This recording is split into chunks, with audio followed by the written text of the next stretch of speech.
All right, this is about the federal legislative branch. We've talked about federalism and how it splits power between the national government and the state government. So the first thing we're going to do is we're going to go over the three branches of the federal government. The first one is in the legislative branch. All right, so it's a bicameral legislature. This means that there are two houses. If you remember, we talked about the Great Compromise last unit, and what this was, it combined the Virginia plan and the New Jersey plan. And then we got two houses in Congress. So we have the Senate, which is based on equality, and the House, which is based on population. So here we go. Technically, each branch is supposed to be the same amount of power, but if you look at it, Congress really probably has the most power of any branch. And then if you also remember the circle, LEJ, it's Article 1. All right, so the government calendar is set by law. Each Congress lasts for 2 years, so it lasts for 2 years at a time. It starts on January 3rd of an odd numbered year, and it's divided into 2 sessions. No matter what, though, they must meet once a year, January through November or December. They may also meet during special sessions or times of crisis, so like war. And then joint session, this is any time that the House and Senate have to meet together. How do we identify congressional sessions? So remember, this is just terms, basically. Each new Congress is given a number to identify its term. The first Congress met in 1789, and then today we have the 115th Congress. House of Reps. So this is the larger body of Congress. If you remember, it's based on population, so there are 435 members. Each state is guaranteed one, no matter their population. Every 10 years, a census is taken, which is how they then get the population count. And then Congress changes the number of representatives based off of the census and what the population count was given. All right, so in House of Representatives, each person serves a 2-year term. And in order to do that, you have to be at least 25 years old. You have to be a citizen for 7 years. So you'll notice that it doesn't say you have to be a natural born citizen. As long as you have gone through the process of naturalization and you have been a citizen then for 7 years, you can run. You have to be a resident of the state that you are representing. And like we said, there are 435 members. And then here are a couple things to know about being a congressman. Constituents, so these are the people who vote in an election. They're your people, basically, the people that you're representing. And then gerrymandering, this is dividing a state into odd-shaped districts for political reasons. North Carolina has gotten into trouble a little in the last few years because of this. Most of the time districts are drawn, and it was done this way in North Carolina. It was drawn to put a majority of African American voters into one district, which then kind of restricted their power, because had they been split up into the other districts, there might have been more people that they felt represented them had been elected, but instead they put all of the, or not all of the minorities, but a district with mostly minorities to kind of constrict their power, I guess. Then you have the Senate.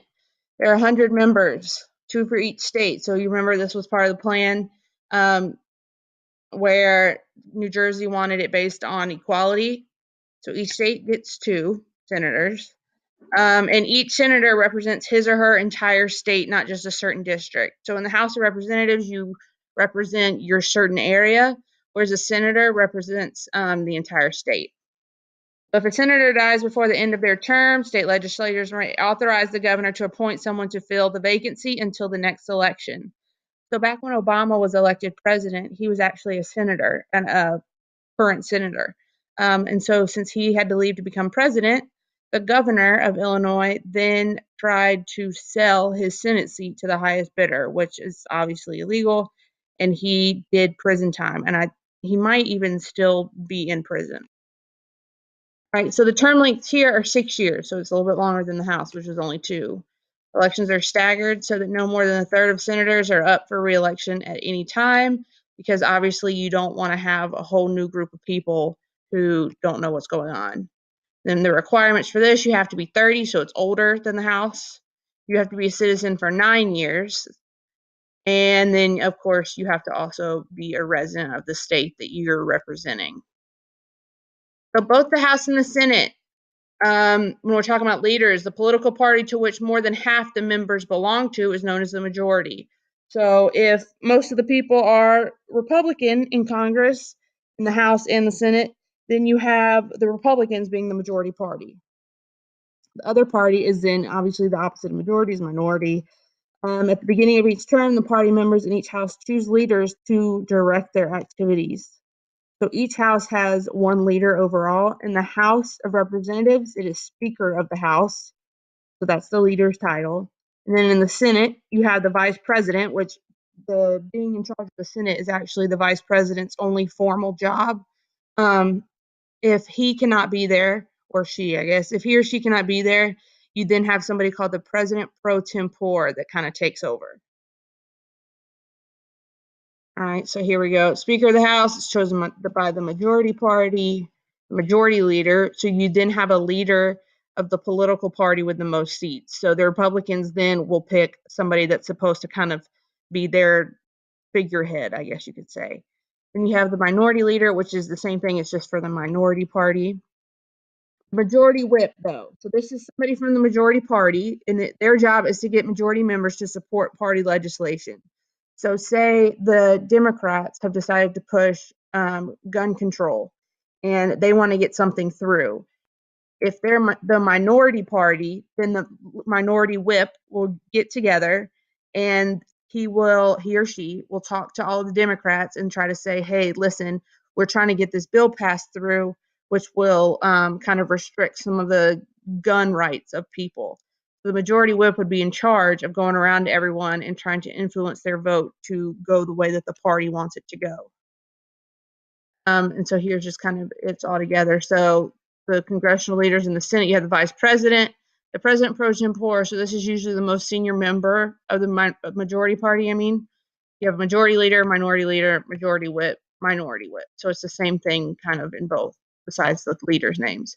So the guy on the left, Paul Ryan, he is the Speaker of the House in the House of Representatives. And then on the right, you have Mike Pence, who is our vice president, therefore the technical leader of the Senate.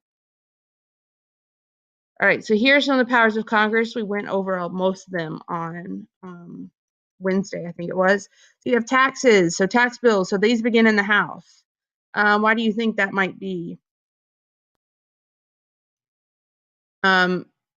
If you think about it logistically, you have House of Representatives. There are probably more representatives, and the thought behind that is that since there are fewer of them, that the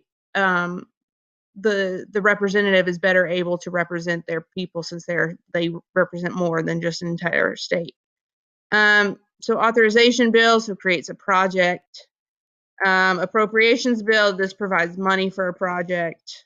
It's got trade. You have the Commerce Clause, which we talked about, gives Congress power to regulate foreign and interstate trade. And then foreign policy, so powers dealing with other countries. If you watch Secretary of State, you will have kind of seen this. I know a lot of you haven't. And I'll try to pull up some when we're talking about the executive branch. I'll kind of pull up some of those things. So powers of Congress, so things that aren't legislative based, so they're not making bills. So amending the Constitution. They can amend the Constitution, but it has to be proposed by or agreed upon by 2/3 of Congress. Counting electoral votes. So if none of the candidates reach 270 electoral votes, which is the number you need to win, if neither one does it because they're too split up, the House will then vote. Impeachment process. So this is kind of where they're holding a trial for a high-ranking government official. We normally think about impeachment in terms of the president.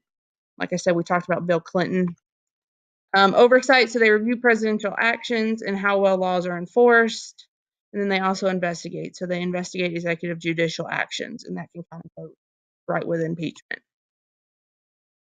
And then here are some powers that are denied to Congress. So things that they cannot do. They cannot suspend the writ of habeas corpus. What that is, it is when a judge compels the place holding the prisoner, so the jail, they command the jail to bring the prisoner in front of a judge. so that they can be told exactly what they're being charged with. So they cannot get rid of that because that is somebody